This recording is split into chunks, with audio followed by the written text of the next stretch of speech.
Imaginen un frío tan intenso que parece capaz de congelar el tiempo. Son los últimos días de 1999, en el corazón del monasterio de Pskov Pecheri. Afuera, el viento aúlla desde el lago Peipus, un viento siberiano que se cuela bajo las sotanas de los monjes más curtidos, aquellos que han pasado décadas tras estos muros de piedra. Pero esa noche, entre el 22 y el 23 de diciembre, el terror que se apodera del archimandrita Jan Krestiankin no proviene del invierno ruso, proviene de su interior. En su diminuta celda del segundo piso del edificio de los hermanos, una sola vela lucha contra la oscuridad.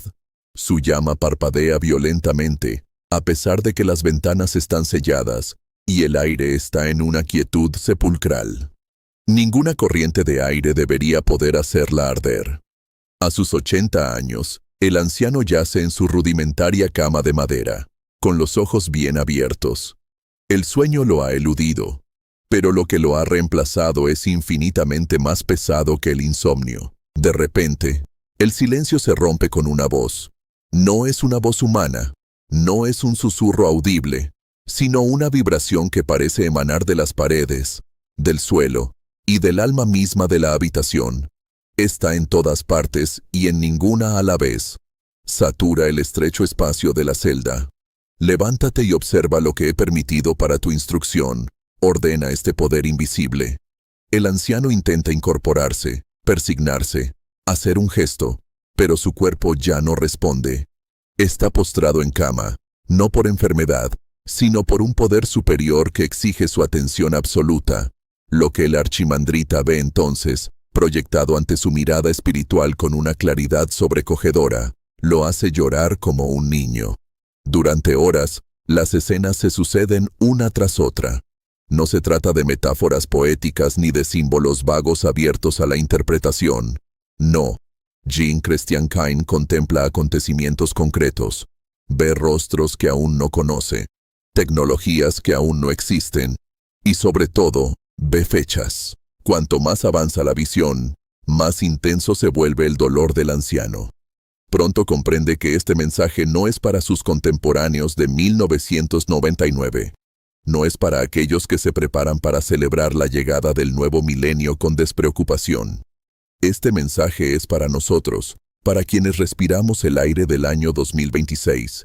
Se refiere a este preciso punto de inflexión que estamos viviendo hoy, al acercarnos a esta Pascua tan especial. ¿Por qué esta obsesión con 2026? ¿Por qué esta advertencia se conservó durante más de un cuarto de siglo antes de resurgir con tanta urgencia? El archimandrita no se enfrascó en complejas explicaciones teológicas. Simplemente relató lo que vio, como un testigo presencial de un futuro ya escrito. Vio abrirse un abismo y comprendió que los preparativos para lo que se avecina debían completarse antes de que sonaran las campanas de la resurrección este año. Si crees que esto es solo un cuento de monjes para asustar a los fieles, piénsalo de nuevo. Este hombre era el consejero secreto de los poderosos, aquel a quien acudían en secreto para obtener una pizca de su sabiduría. Si lloró aquella noche, no fue por sí mismo, sino por lo que estamos a punto de afrontar. Quédate conmigo, porque lo que describió para las próximas semanas bien podría ser la clave de tu propia supervivencia espiritual. Para comprender por qué el mundo entero, desde los campesinos más humildes hasta los jefes de Estado más poderosos, acudía en masa a la puerta del archimandrita Jan Krestiankin, hay que remontarse mucho antes de los muros de piedra del monasterio de Pskov. Uno no nace starets, título eslavo que designa a un anciano dotado de sabiduría divina. Por mero decreto eclesiástico, uno se convierte en uno a través del fuego, la sangre y un don que, desde la infancia, se asemejaba más a una carga que a una bendición. Todo comenzó en la ciudad de Orel, el 11 de abril de 1910. Por aquel entonces, Rusia aún era imperial, pero la sombra de la revolución ya se cernía sobre ellos. En la familia Krestiankin nació el pequeño Iván, con una peculiaridad que pronto asustaría a quienes lo rodeaban. Imaginen a un niño de 5 o 6 años que, en medio de un ruidoso juego con sus amigos, Se queda paralizado de repente. Su mirada se fija, como si atravesara paredes y el tiempo. Mueve los labios, pero no emite ningún sonido. Para su madre, es motivo de angustia. ¿Está enfermo su hijo? ¿Está poseído? Una tarde, cuando una vecina fue a tomar el té, el pequeño Iván se le acercó. Con una voz inquietantemente neutra, le susurró unas palabras al oído. La mujer palideció, dejó caer la taza, y ésta se hizo añicos en el suelo. ¿Cómo podía ese niño saber lo que su hermano, fallecido años atrás en circunstancias misteriosas, le había dicho justo antes de morir? La noticia se extendió como la pólvora. En Orel, la gente empezó a hablar del pequeño vidente. Pero la iglesia sigue siendo cautelosa. Y con razón. La historia está plagada de falsos profetas y mentes extraviadas. ¿Por qué este muchacho habría de ser diferente?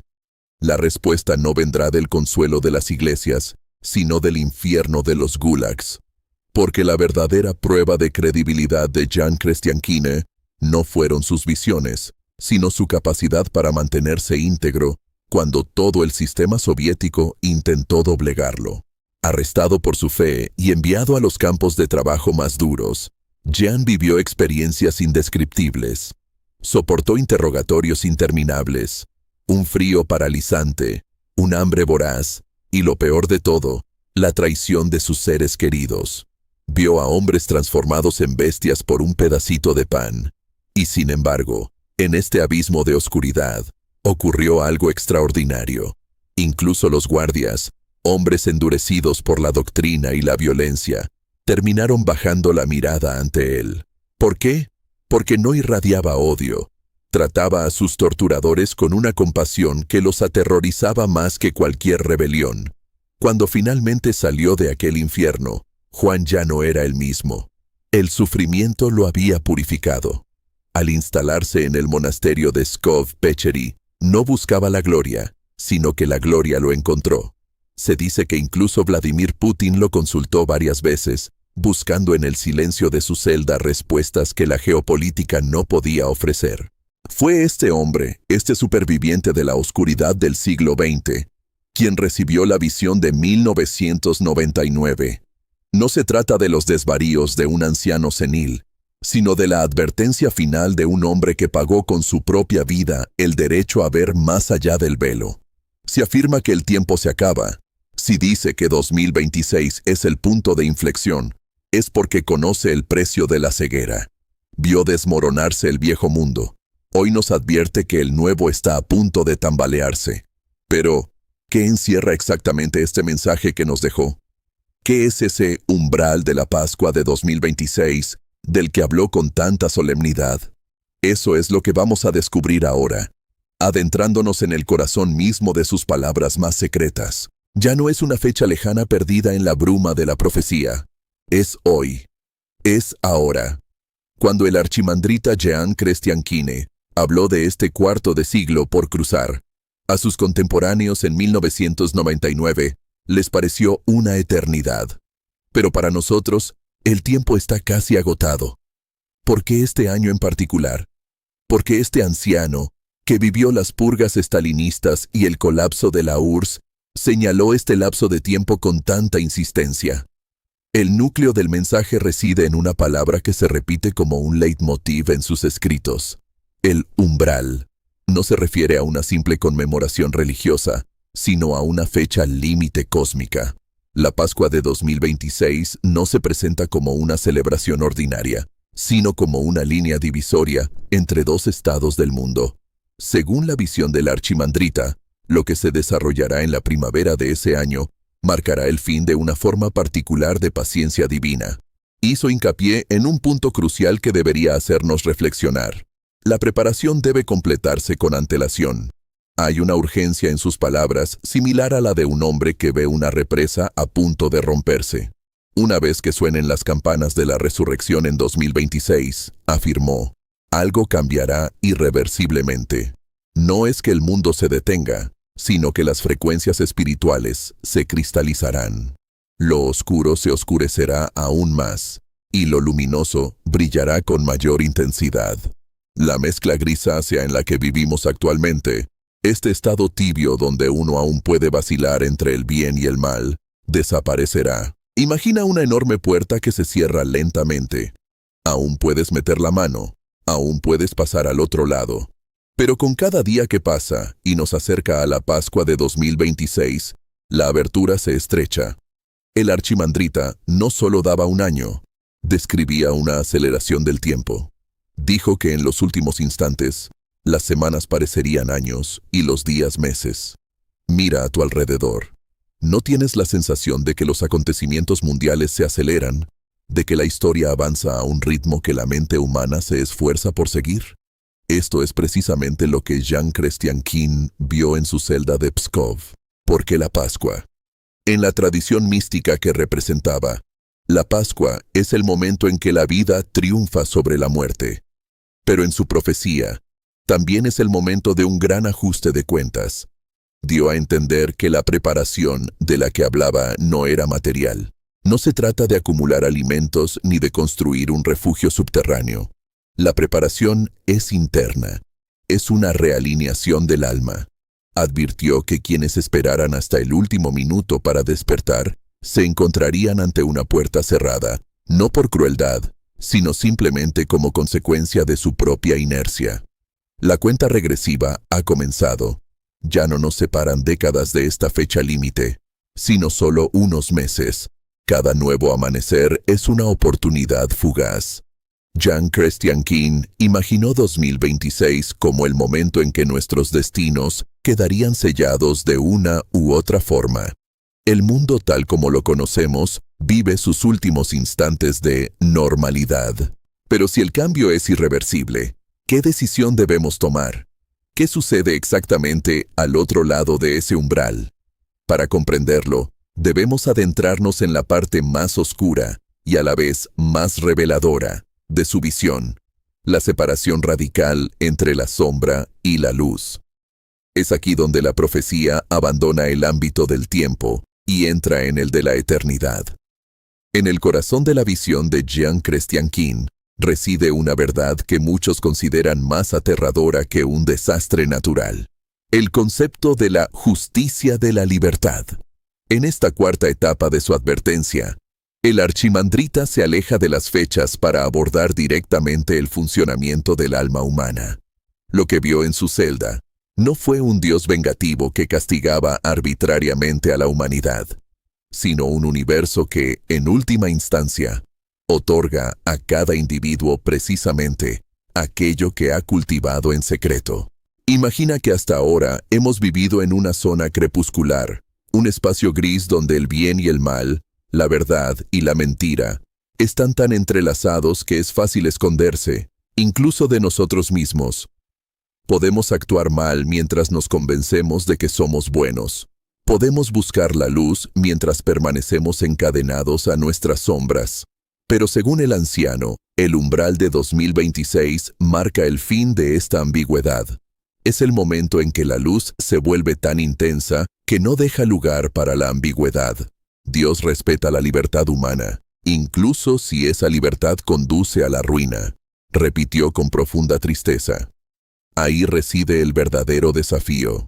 La separación de la que habla no es una clasificación externa llevada a cabo por alguna autoridad distante. Es una fuerza centrífuga espiritual. Quienes han alimentado sus almas con odio, miedo, egoísmo o futilidad, se verán atraídos naturalmente hacia la oscuridad, pues allí encontrarán lo familiar. Por el contrario, quienes han buscado, aunque torpemente, la verdad y la compasión, se verán atraídos hacia la luz. No se trata de perfección moral. El archimandrita, testigo de los peores horrores en los campos de concentración, sabía que los seres humanos somos falibles. La elección a la que se refiere es la elección de rumbo. ¿Dónde centras tu mirada cada día? ¿Qué cultivas en el silencio de tus pensamientos? En 2026, este rumbo se convertirá en un destino irreversible. La puerta de la que hablamos antes no se cierra para castigarnos. Se cierra porque el tiempo para tomar una decisión ha terminado. Describió este momento como una cristalización. Así como el agua se congela con el frío, La dirección de nuestros corazones se congelará. Por eso lloró. Vio a millones de personas acercándose a este umbral con total despreocupación, sin darse cuenta de que las pequeñas concesiones de hoy son las cadenas de mañana. Vio que para muchos, la oscuridad no sería un castigo impuesto, sino una elección que ellos mismos habían hecho, día tras día, minuto tras minuto. Esta separación radical es la verdadera fuerza motriz del tiempo de vigilancia espiritual de nuestras vidas. Cada gesto, cada palabra, cada clic en una pantalla nos dirige hacia un lado u otro de esta línea divisoria. La visión de 1999 nos dice que estamos llegando al punto en que los dos mundos se separan. La coexistencia de la sombra y la luz está llegando a su fin. Pero si bien esta observación puede parecer irrefutable, encierra la clave de la salvación. Porque si la decisión está en nuestras manos, significa que nada está completamente sellado antes de que suenen las campanas finales.